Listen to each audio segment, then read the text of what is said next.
ela é uma disciplina que tem uma dimensão prática também, né? Diferente da disciplina que a gente trabalhou lá no primeiro semestre, essa nossa disciplina agora tem esse caráter prático, né? Que aí depois a gente vai conversar como é que a gente vai trabalhar essa dimensão prática. É uma disciplina de 60 horas, né? Então a gente também vai dividir ela em 3 unidades, ok? Para a gente poder fazer essa divisão mais tranquila para se trabalhar esses conteúdos. Então a disciplina ela vai abordar principalmente a cultura popular brasileira e piauiense, né? Então a gente vai falar um pouco sobre esse conceito de cultura popular, né? Que a gente vai fazer aí um esclarecimento a respeito do que é a cultura popular dentro, né, da cultura geral, mais ampla, e falar do Brasil, logicamente, e depois a gente vai partir para o Piauí, né, que é a nossa realidade, né, que é a nossa vivência. A gente também vai falar um pouco sobre a cultura latino-americana, mas a gente não vai se aprofundar tanto, mas para a gente ter uma noção mesmo a respeito das manifestações culturais, né, como elas acontecem, de que forma elas se expressam, e assim a gente consegue ter uma compreensão melhor sobre essa cultura popular, seja em que contexto for, tá bom? Pode passar.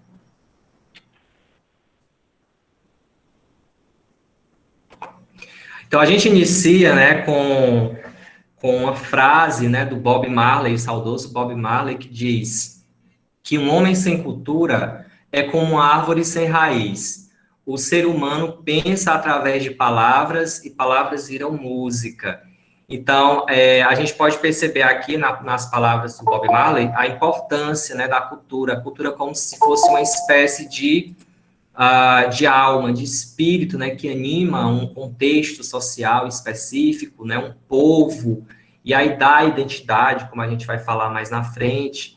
Então, ele coloca a importância, né, da cultura, do ser humano se expressar a partir de diversas maneiras, né, que aí a gente vai ter as manifestações culturais. Então, é importante a gente saber que a cultura, ela é um elemento social muito importante, né? Ela é necessária, ela é, eu diria, até essencial na constituição de uma sociedade. Na verdade, ela faz parte, né, da estrutura social de qualquer contexto. Então, a gente já percebe aí a importância tanto da existência da cultura como um todo, mas também da nossa compreensão a respeito dela. Pode passar.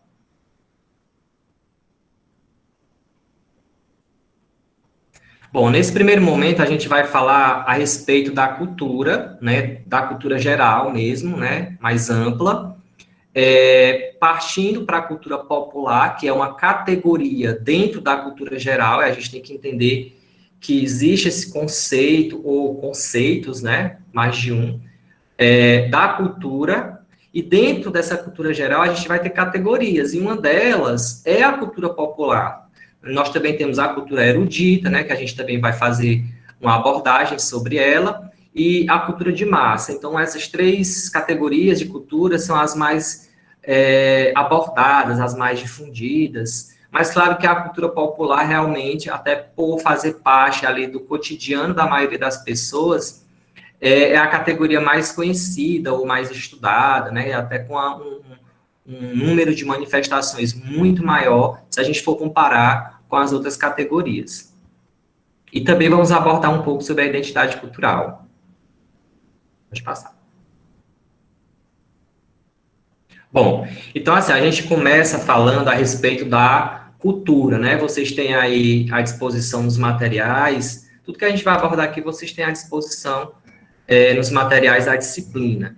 Então, a gente partindo, né, da origem da palavra cultura, a gente vai perceber que existe aí mais de um entendimento, né, mais de um conceito a partir dessa etimologia da palavra, né, dessa origem do termo cultura, que vem do latim cultus, que lá na Idade Média significava cuidado do campo e do gado. Então, observe qual era o entendimento a respeito desse termo cultura lá na Idade Média, por exemplo. Já na Idade Moderna, cultura está relacionada a cultivar o espírito. Então, a gente percebe que lá na Idade Média, né, até mesmo pelo contexto da época, a cultura ela era relacionada às atividades do campo, né? Porque a gente tinha lá aquelas classes mais aquela divisão, né, de classes da Idade Média, né? O clero, a nobreza e os camponeses. Então a gente tinha essa relação, né, da cultura com esse cuidado, né, do gado, esse cuidado da terra. E já na Idade Moderna, quando a gente vai perceber que existe uma preocupação maior, né, com o racionalismo, né, com pensar mais a partir da racionalidade humana, né, onde a gente vê na Idade Moderna alguns movimentos como o Iluminismo, né, por exemplo, né, então a gente já tem uma outra dimensão desse termo, que é cultivar o espírito. E aqui esse cultivar o espírito significa pensar a partir da racionalidade, do pensamento racional, né, dos estudos mesmo, porque a gente vê que nessa época o conhecimento científico, filosófico, ele vai começando a ganhar mais corpo, né, na sociedade. Então a gente vai ter essa mudança de concepção ao longo do tempo, para a gente perceber como a cultura ela é dinâmica, né? Ela não é algo estático, parado no tempo. Mas, de forma geral, a gente pode falar que a cultura é o conjunto de formas e expressões que caracterizaram um tempo uma sociedade determinada. E aqui a gente já percebe um conceito mais próximo da gente, né? Essa questão de caracterizar um grupo específico, uma sociedade específica, em um tempo determinado. Então, a cultura, independente da categoria, ela tem essa função, né, de fazer ali, de dar uma identidade, de dar uma cara a um determinado meio, certo? E fazendo até uma abordagem mais profunda, né? A gente não vai se alongar tanto, mas é importante a gente conhecer e se abrir mesmo a algumas discussões. Se a gente for parar para analisar, a cultura é um dos elementos principais que nos diferenciam das outras espécies, né? Dos animais. Porque nós, como seres vivos, nós temos instintos, né? Nós também temos uma certa ligação com a natureza, mas a gente tem racionalidade, né? A gente tem um pensamento racional, a inteligência. E isso nos dá a capacidade de construir conhecimento. E é justamente essa construção de conhecimento que nos diferencia das outras espécies. Então, a gente pode afirmar mesmo, né? Que nós somos os únicos capazes de construir conhecimento, de construir cultura. Então, em linhas gerais, cultura é toda construção, produção de conhecimento realizada pelo ser humano. Pegando assim uma abordagem bem geral, né, bem ampla. Então, tudo que nós produzimos, seja algo material, seja algo teórico, no campo do pensamento, tudo é cultura, né? E só nós temos essa capacidade de produção, né, que as outras espécies não têm. Então, pegando assim um conceito bem fechadinho, a gente pode falar que cultura, de forma geral, é toda a produção de conhecimento realizada pelo ser humano, certo? Pode passar. Muito bem. E aí a gente vai chegar, como eu falei, a cultura ela tem conceitos dinâmicos, né? Ela não é estática, né? Ela não é parada. E a gente vai ver que ela é composta por vários sistemas de comportamentos, né? Que aí vai dar também outros conceitos ao longo do tempo para a cultura geral. A gente tem, por exemplo, lá no final do século XVIII, né, um termo germânico, né, o alemão, como preferirem, o termo Kultur, que quer dizer, basicamente, que ele era utilizado para representar todos os aspectos espirituais de uma comunidade. Então, essa palavra culto até nos remete à palavra culto, né? Cultuar, né? Fazer um culto a algo, a alguém, a divindades. Então, está muito relacionado a essa questão espiritual das comunidades específicas.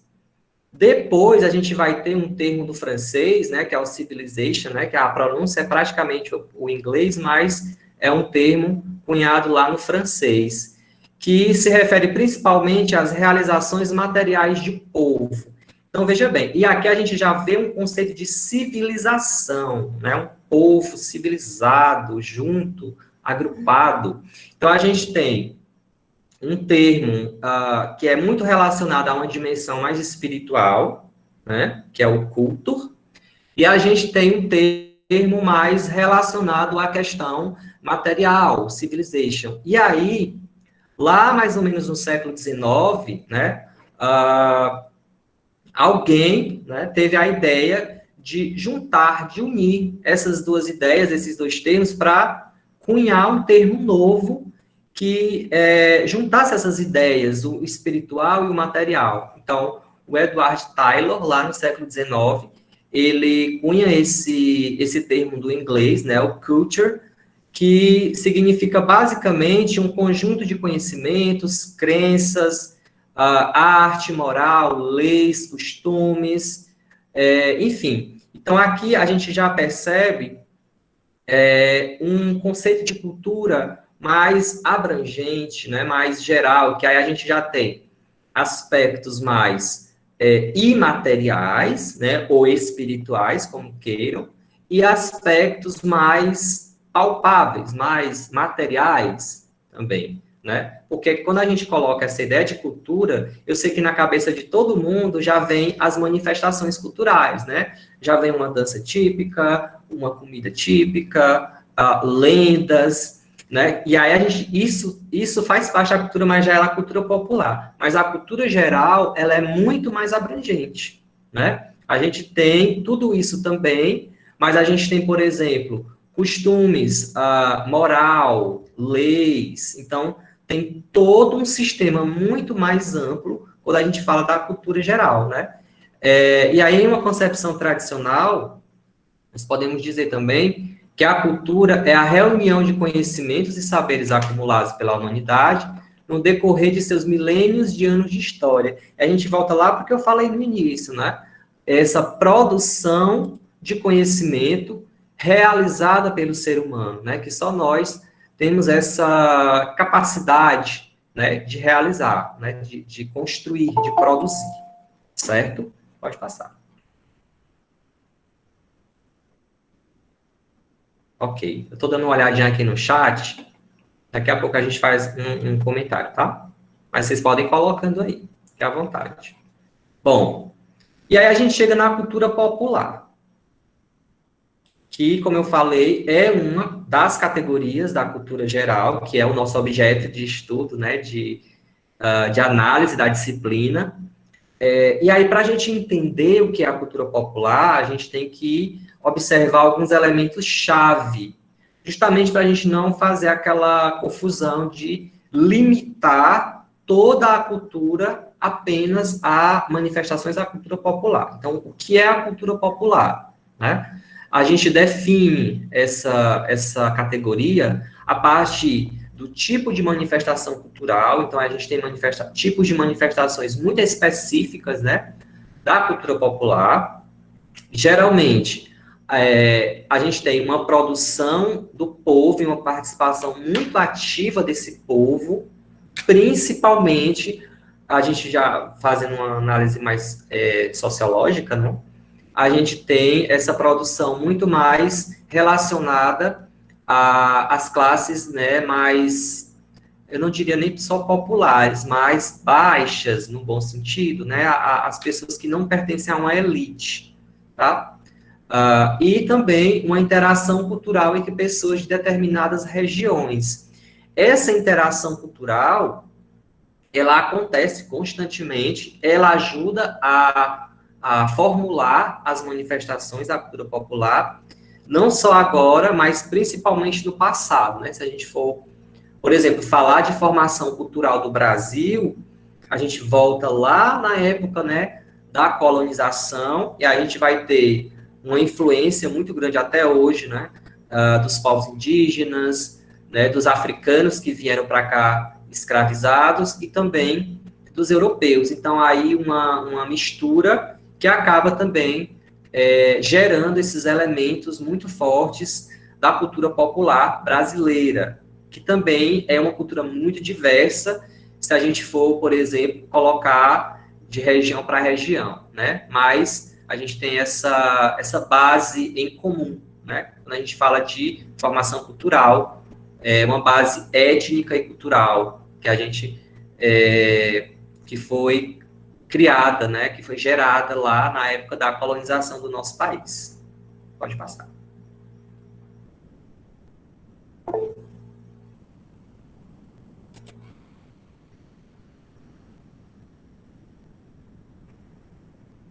Bom, então, como é que essa cultura popular nasce? Né? Como é que ela desponta? Como é que ela surge?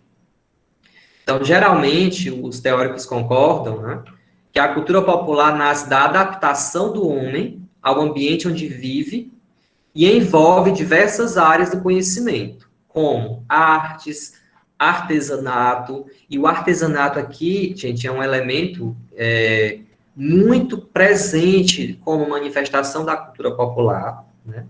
As crenças, o folclore, né? E o folclore também. Inclusive, o folclore a gente vai falar na próxima live de uma forma mais profunda, porque o folclore, ele é uma manifestação cultural, mas ele tem uma estrutura muito particular. Por isso que a gente vai falar dele separado, tá? Hábitos, ideias, linguagem, moral, tradições, usos e costumes, né? Inclusive, a linguagem é interessante a gente abordar, que faz parte, né, dessa manifestação da cultura popular. A gente tem, por exemplo, as variações linguísticas, né, que a gente considera como um elemento da cultura popular, uma manifestação da cultura popular, certo? E que a gente, atualmente, né, já tem um tempo que é tratada dessa linguagem, dessa variação linguística, com mais respeito, né? Não como algo errado, mas como um produto mesmo da cultura popular, né? Dessa interação, dessa constituição da cultura popular de um determinado local. Eu vou só ler aqui o comentário do Val Guia, né, que está aqui no chat. Ele diz o seguinte: vale ressaltar que a lista de animais que tem cultura não está restrita a chimpanzés, macacos pregos, gorilas, orangotangos e outras espécies próximas do homem. Há muito tempo, os cientistas sabem que os mamíferos marinhos, como baleias, golfinhos, têm uma inteligência surpreendente, mas novas descobertas trouxeram dados e ainda são mais reveladores. Aqui, quando eu coloquei lá no início, a respeito dessa diferenciação, né, de homem e animal no sentido de produção de cultura, né? A gente tem dentro da antropologia, uma ideia que é a ideia de animais superiores, né, que a gente não vai entrar nesse mérito, mas só para esclarecer o comentário feito, tem animais que têm uma capacidade mais, a gente não diria racional, mas que demonstra inteligência, de certa forma. Então, a gente categoriza como animais superiores, né? Agora, produzir mesmo cultura, como a gente tem aqui os conceitos que a gente já falou, só mesmo o ser humano que tem essa capacidade, né? Bom, a cultura popular surge das tradições e costumes e é transmitida de geração para geração, principalmente de forma oral. Esse aqui também, gente, é um aspecto que caracteriza muito bem a cultura popular. Essa transmissão de geração para geração de forma oral. Isso é muito valioso porque perpetua essas manifestações da cultura popular e acaba também gerando uma certa diversidade. Porque quando as tradições elas são transmitidas oralmente, elas acabam, né, elas não se alterando, mas elas vão sendo incrementadas. Por isso que, às vezes, a gente tem diferentes versões de uma mesma história, por exemplo, de uma lenda do folclore. A mesma lenda, numa região é de uma forma, em outra região já é de outra forma, porque essa transmissão oral, ela acaba fazendo nessas pequenas alterações, que eu diria que na verdade enriquece, né, todo esse conjunto de manifestações da cultura popular. Pode passar. E aí a gente diz o seguinte, em relação à cultura popular, né? A gente tem aí essa ilustração da literatura de cordel, né? Que além de ser uma produção literária em si, né? Muito rica, visualmente também, ela acaba sendo uma espécie de resistência, né? Antigamente ela já foi mais, mas ela ainda é utilizada dessa forma. Então, a cultura popular é de fácil generalização, né? E expressa uma atitude adotada por várias gerações em relação a um determinado problema da sociedade. Então, vejam que acaba que a cultura popular, principalmente a cultura popular, ela se apresenta não só como manifestações artísticas, né? Não só como produções manuais, mas ela também tem por trás, né, essas manifestações têm por trás de si esse aspecto da resistência, né, de apresentar ou denunciar, às vezes, um determinado problema social, uma determinada injustiça social. Então, tem, assim, toda uma estrutura por trás, né, não é simplesmente algo apenas artístico, vamos dizer assim, né?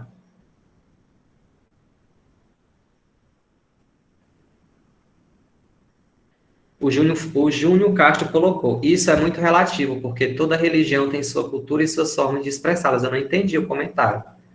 Se você quiser incrementar, aí a gente discute aqui, tá? Pode passar. Bom, aqui a gente colocou alguns teóricos, vocês têm mais, né? Mais teóricos aí no material de vocês, mas eu coloquei esses três aqui para a gente ter uma abordagem mais direta, tá? O que eles falam a respeito da cultura popular? O Kucher diz que ele analisa a cultura popular como uma cultura dominada, que se constrói e reconstrói numa situação de dominação. Isso tem a ver com o que eu acabei de falar sobre uma espécie de resistência. E a gente vai sempre perceber, na nossa história, principalmente, nessa questão da cultura popular, que ela vai sendo também uma forma de resistência, né? A gente aqui pode relacionar essa análise do Kucher com o que aconteceu lá na colonização do Brasil, né? Lá no iniciozinho, quando os jesuítas chegaram aqui e foram catequizar, eles trouxeram a sua cultura, né? Que era uma cultura que eles queriam impor, mas também encontraram aqui já toda uma cultura estabelecida, que era a cultura dos povos indígenas. E a gente tem que ressaltar que eram vários povos, né? Não era um povo só, ou que todos eles compartilhavam dos mesmos costumes. Então, tinha aí uma diversidade já muito grande. E aí, essa cultura, ela acabou sendo, ao longo do tempo, dominada, houve essa tentativa de dominação, de persuasão, e esses povos, eles tiveram que, ao mesmo tempo, tentar, como é que eu diria, se reconstituir os seus hábitos em meio àquilo que estava sendo imposto a eles, né? Se a gente for falar das formas de construção identitária, a gente vai entender um pouco mais isso, tá?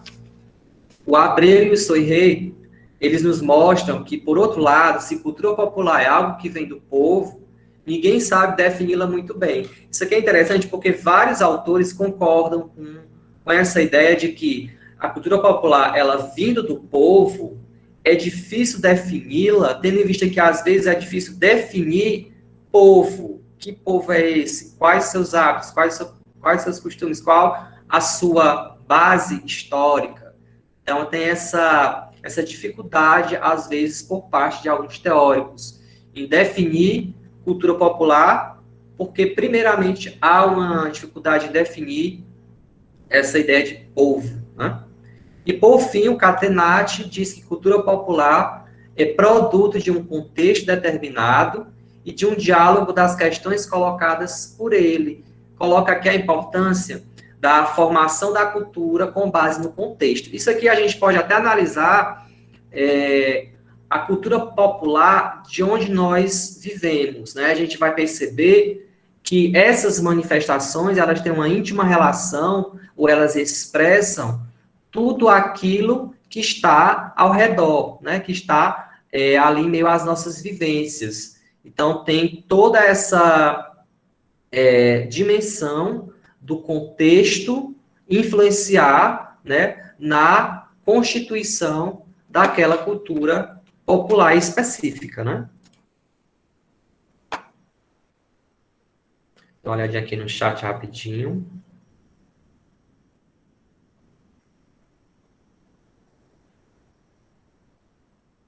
O Walter, se não me engano, né? Disse que a linguagem escrita é uma manifestação mais palpável da cultura. Sim, a linguagem, quando ela se coloca como escrita, né? Aí a gente vai ter tipos de literatura, que algumas são consideradas como uma literatura mais popular, como o cordel, e outras já são mais eruditas, né? Mas sim, ela é mais palpável, né? Uma manifestação material da cultura. O Valtes fala que toda a América teve a sua cultura subjugada pela cultura europeia. Sim, a gente vai falar também um pouco sobre essa Constituição baseada nisso, né? E, por fim, ele diz que com a globalização, isso está em crise, caminhamos para uma cultura global.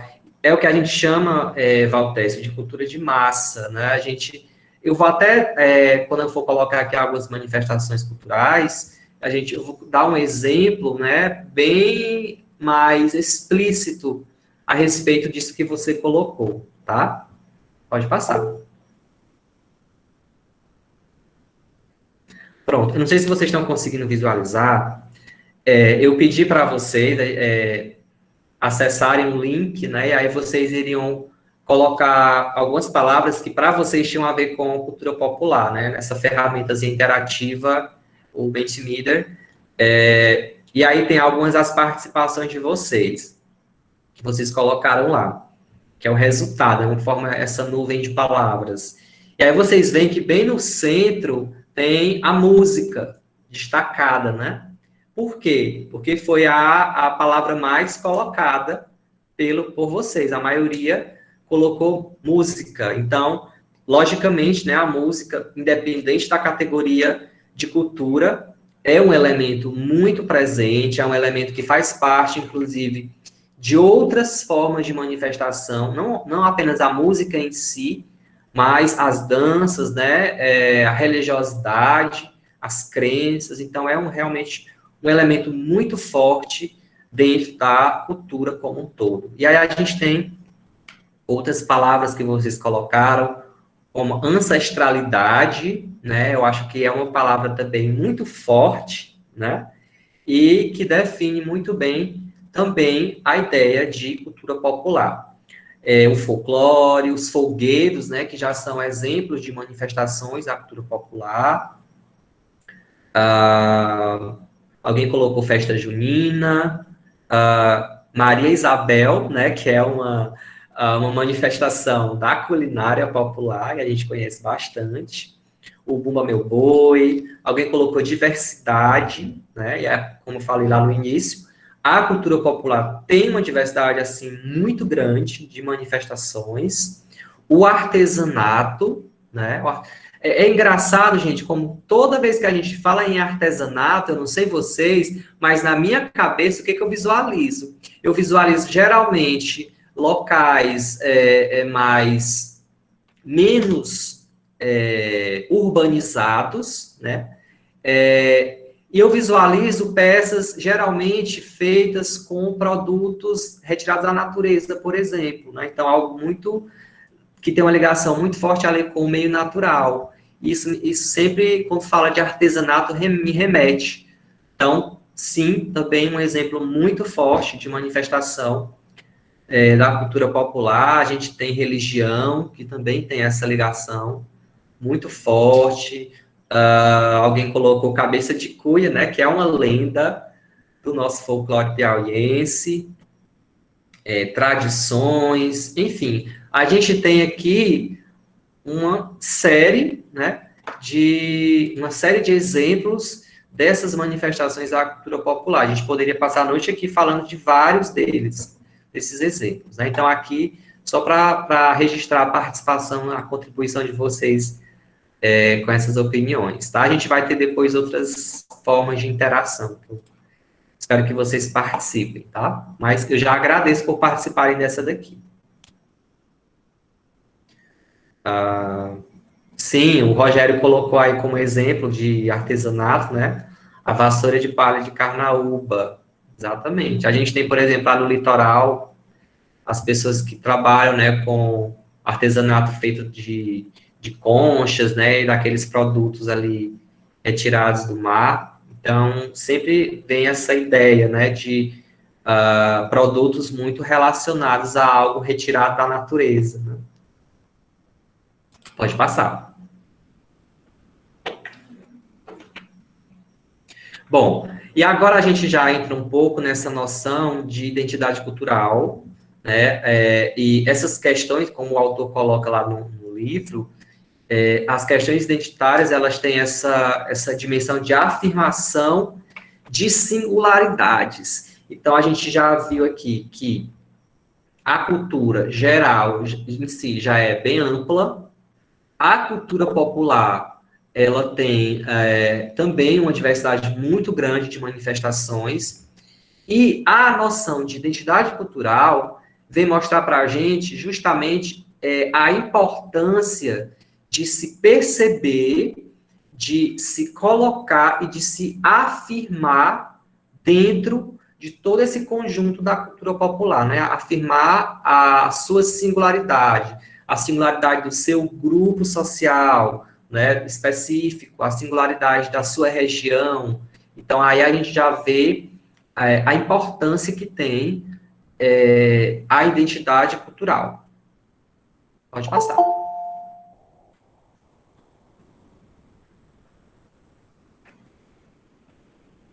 Pode passar. Isso. Pronto. Aí aqui a gente tem um conceito e tem 3 palavras, esse conceito que eu destaquei justamente para a gente ter essa noção da importância de se falar sobre identidade cultural, tá? Que diz o seguinte, o Santos, ele diz que, no que se refere à cultura, o conceito de identidade não vem assumindo o sentido de idêntico, tá? Então, identidade aqui não, nessa ideia, não quer dizer que as coisas, elas são idênticas umas às outras, não é isso. Idêntico, igual ou permanente, mas sim do que é contraditório, múltiplo e mutável. Então, a identidade cultural, essa ideia, ela vem justamente para que a gente compreenda que cada cultura, ou cada manifestação cultural, ela expressa a singularidade de um povo ou de um local específico, e não que todos são iguais. É como se fosse uma diferença positiva, vamos dizer assim, né? A gente valorizar essas diferenças que acabam tornando a cultura popular mais rica ainda. Então, quando a gente fala de identidade cultural, a gente tem que entender que ela é múltipla, que ela é diversa, e não que ela promove uma homogeneidade. Pelo contrário, ela é heterogênea, ou seja, ela promove uma diferenciação positiva, que deve, né, gerar uma valorização da cultura específica de um local, tá? Tem até, gente, uma obra de um autor, pode passar.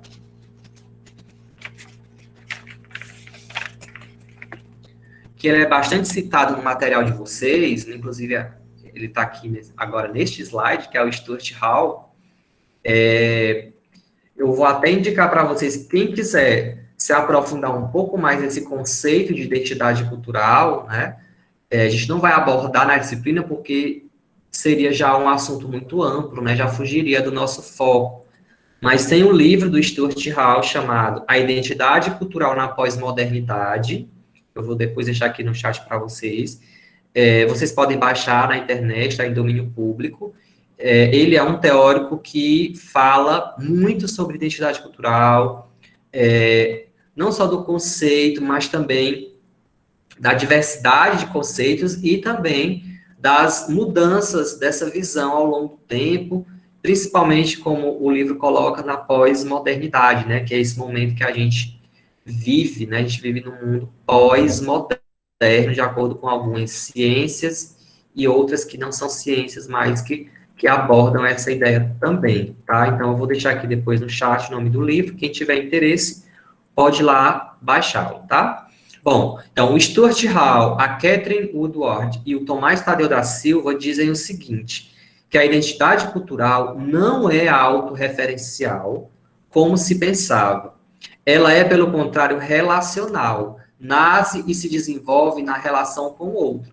Ou seja, a identidade cultural só é percebida, eu só percebo que a minha cultura, ela tem uma singularidade ou uma particularidade quando eu vou ter contato com outra cultura. Então, ela tem essa dimensão relacional. Quando eu relaciono a manifestação cultural que eu estou acostumado a ver, né, a vivenciar, com uma outra cultura, com uma outra manifestação. Aí eu entendo que eu tenho uma identidade cultural e que aquele outro povo, outro contexto, também tem a sua própria identidade, né? Então, ela não é autorreferencial ou autossuficiente, né? Para eu saber que eu tenho uma cultura específica, eu tenho que conhecer outras, né? Para eu entender essa diferença. Nós só afirmamos que somos ou a que grupo pertencemos quando existe um não nós e um outro que não faz parte dos nossos. Foi o que eu acabei de falar. Eu só vou entender que a minha cultura brasileira tem suas particularidades quando eu tenho contato com a cultura de uma pessoa estrangeira, por exemplo. Seja em manifestações artísticas, né, que é o que a gente está acostumado, seja em costumes do dia a dia, no linguajar, né? Então, a gente percebe a identidade a partir do contato com outra cultura. Então, a gente consegue ver mais claramente essa identidade específica que a gente tem, que a nossa cultura tem, né? Pode passar.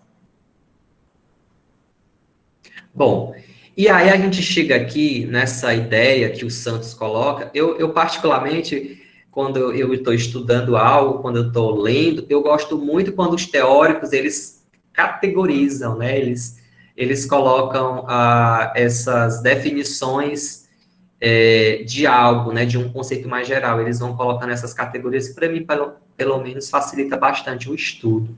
Eu espero que para vocês também. Por isso que eu, às vezes, gosto de colocar categorias, né?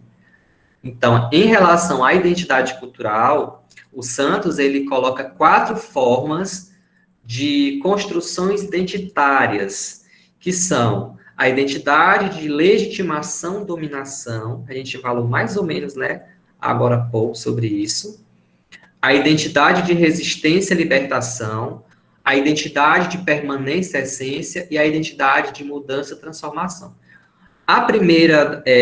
Essa primeira categoria, a legitimação, dominação, tem como objetivo central a expansão e legitimação da dominação de certos atores sociais. E, geralmente, esse tipo de construção identitária está muito ligada a aparelhos ideológicos do Estado.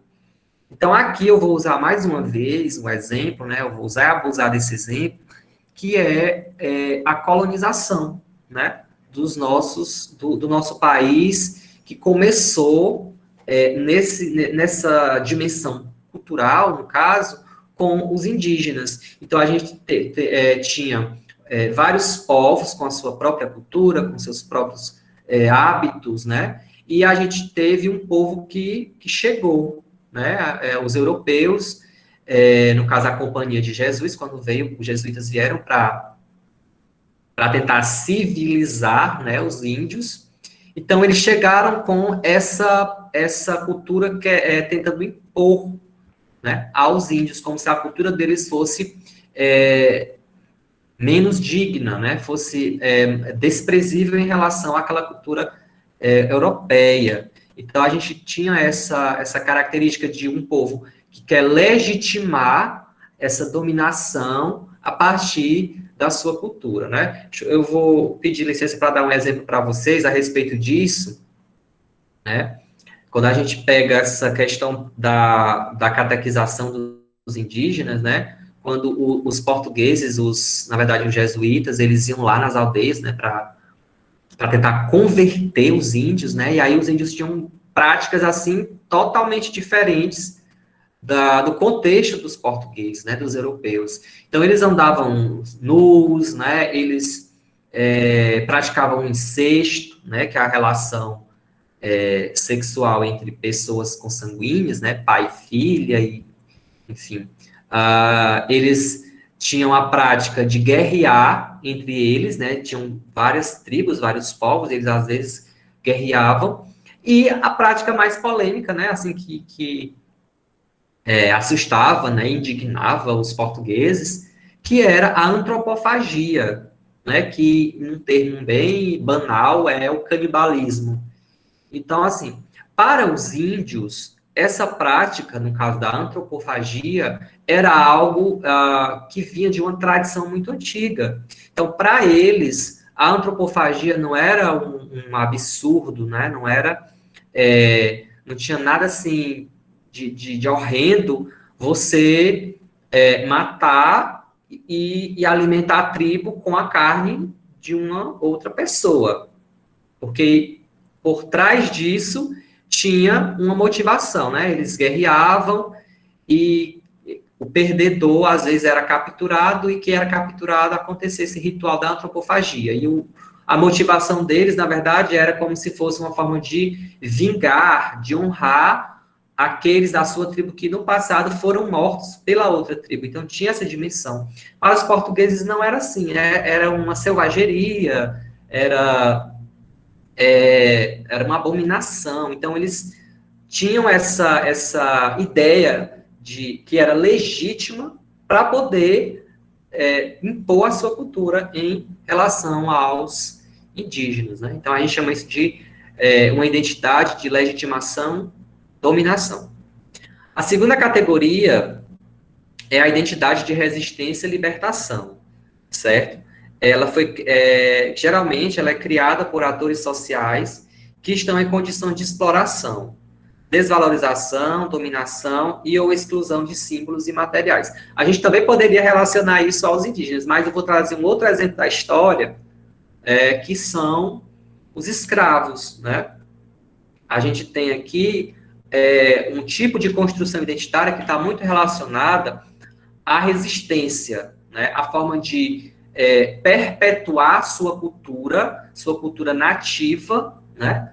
Em meio àquele contexto totalmente diferente, né? Que na verdade, não permite isso. E lá na época da escravidão, né? Nas senzalas, os escravos, eles não podiam praticar, por exemplo, a capoeira, algumas danças, os seus rituais do candomblé, que eles trouxeram lá da África, e eles acabavam fazendo isso, desculpa, de forma ali meio que escondida. E aí, isso acabou gerando ali uma mistura com outros elementos da cultura que já existiam aqui, mas também era uma forma de resistência. Eles não queriam que aqueles costumes que eles tinham, eles trouxeram, se perdessem, né, se acabassem. Então, acabou que, de uma forma ali meio realmente escondida, eles praticavam rituais, danças, e aí tentavam perpetuar essa cultura, né?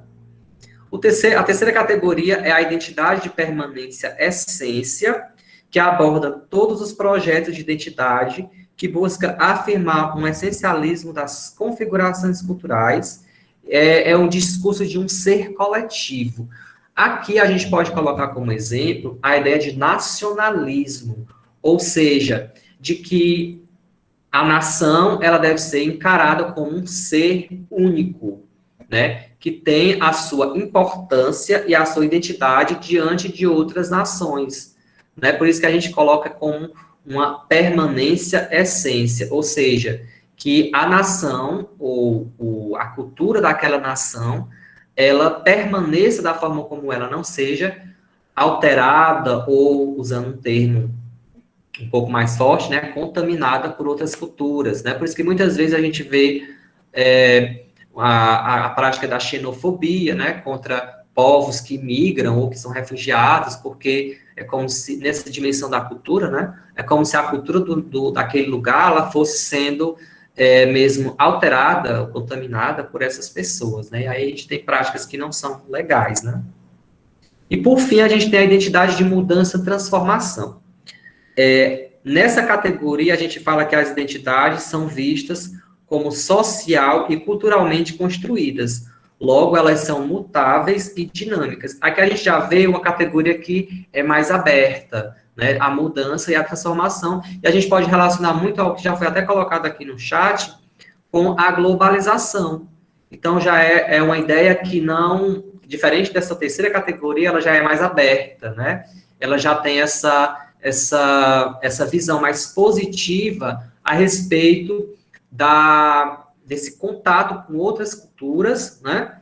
E de ter essa mudança, ter essa ideia muito clara de que a cultura não é algo estático, mas sim algo que muda, que se transforma constantemente, certo? Pode passar.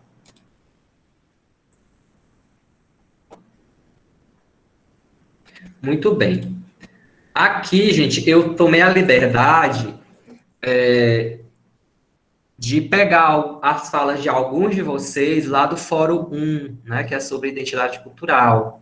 Peguei algumas, né, não deu para colocar todas, mas essas aqui a gente pode fazer uma discussão a respeito delas, do que a gente já falou, do que vocês também querem falar, tá bom? Eu vou pedir para, se a Adriana puder, para ela me ajudar na leitura dessas falas, por favor.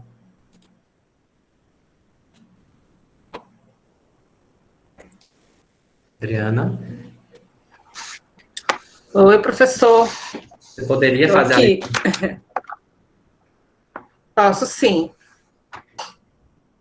Então, vamos lá. Fórum 1. O Antônio Jorlan Soares de Abreu, ele é até do Polo Teresina. Ele diz: a proposta de discutir a cultura e a sua diversidade a partir do encontro de formação cultural como uma espécie de caldeirão é sempre estimulante e fomentador de opiniões diversas. O Francisco Ramon Barbosa Marques, ele diz que a identidade cultural serve para unir diferentes pessoas em torno de uma representação de sua cultura. Em muitos casos, ela é importante para defender direitos de sobrevivência, como é o caso dos povos indígenas no Brasil. Maria Janete Ribeiro da Silva disse que a identidade cultural é de suma importância, pois é nela que se concentra todo o histórico de vivências e de tradições que tem valorizadas, para que não perca o sentido de identidade cultural. A Nayara Ferreira de Souza disse que, atualmente, o maior desafio para se manter a identidade cultural dos grupos sociais é a globalização que determina padrões culturais baseados na cultura estadunidense, que tem se tornado hegemônica no mundo. E, por fim, a Gardênia Pereira fala que muitas pessoas leigas ditam que a cultura está relacionada à educação, frequentar lugares como museus, teatros e etc. Porém, cultura vai além disso. São costumes de povo e a identidade de uma comunidade. Muito bem, obrigado. Gente, se alguém quiser falar alguma coisa, fique à vontade. Podem abrir o microfone, fique à vontade, tá? Bom, Então, aqui eu coloquei algumas dessas participações porque eu achei interessante, né, a visão de alguns de vocês a respeito disso, tanto da forma como a gente aborda, né, essa questão da identidade cultural, como foi colocado como um caldeirão, né, essa mistura, essa diversidade muito grande, e ao mesmo tempo há algumas críticas à forma como a cultura popular ela é vista, ela é tratada, né, às vezes os elementos, as manifestações da cultura popular são meio que inferiorizados em relação a outras manifestações, né? É como se tivesse um menos valor do que outras. Aí eu queria colocar, eu falei agora há pouco, que eu ia colocar um exemplo disso. A gente tem no Brasil a gente tem um hábito, né, muito forte de se apegar a manifestações externas, né, de outros países, outras culturas. Isso não é errado. Porém, muitas vezes a gente deixa de valorizar o que a gente tem, né, que é nosso, faz parte, né, da nossa identidade. A gente deixa de lado em detrimento de outras manifestações muito distantes da nossa vivência, da nossa realidade. Aí eu vou pegar um exemplo de uma festa popular, né? De uma comemoração. Por exemplo, a gente tem no Brasil o Dia do Folclore, né? A gente sabe o quanto o folclore é rico, mas muitas vezes a gente não explora essa riqueza do folclore. No mais, assim, a gente vê que às vezes na escola, né, na educação infantil, no fundamental, ainda menciona-se o folclore, as lendas e tal. Mas, assim, de forma geral, a gente não vê, por exemplo, uma mobilização para comemorar essa data, né, para enaltecer tudo que nosso folclore tem, né? E partindo disso a gente já vê essa diversidade, porque no caso do Piauí, por exemplo, a gente já tem um folclore bem rico, o Piauí. Imagine se a gente for abordar todo o nosso país. Então, assim, é uma riqueza muito grande. Por outro lado, quando chega o dia 31 de outubro, todo mundo se mobiliza em torno do Halloween, né, que é uma festa folclórica e faz parte da cultura popular dos Estados Unidos, e que aqui no Brasil ela é muito mais valorizada do que o nosso folclore, que aí se a gente for fazer uma comparação, tem muito a ver, né? Tem criaturas, tem monstros, tem histórias de meio de terror. Então, assim, por que não valorizar o folclore, né? Por que a gente deixa de lado essa nossa manifestação cultural, popular, tão rica em detrimento de uma outra? Tem outra manifestação muito que ultimamente está ganhando muita força, né? Principalmente após o ensino da língua espanhola nas escolas, que é o Dia de los Muertos, né? O Dia dos Mortos. Também é uma festa que está começando, né, a ganhar força. E aí a gente já tem ali o Halloween e essa outra data, né, do Dia dos Mortos muito próximas, acabam muitas vezes unindo as duas festas em uma só. Mas o nosso folclore fica lá no mês de agosto esquecido, né? Então, assim, só para mostrar para vocês, como até foi colocado aqui no fórum, que a gente tem uma riqueza e uma diversidade muito grande da nossa cultura popular, mas a gente às vezes prefere dar mais atenção e importância a uma manifestação que vem de fora de um contexto que não tem nada a ver com o nosso, né? Alguém colocou que é a festa do capitalismo, se não me engano, alguém colocou aqui, né? Então tem isso, né? A gente sabe que com os meios de comunicação, com a globalização, a gente não tem como não ter contato, né? Que é aquilo que eu falei da cultura de massa. Mas fica aí a reflexão. Vamos valorizar mais a nossa cultura popular, que ela tem muito a nos oferecer. Não precisa a gente deixar de ter contato com outras manifestações externas, mas nós também temos a nossa identidade, então vamos valorizá-la.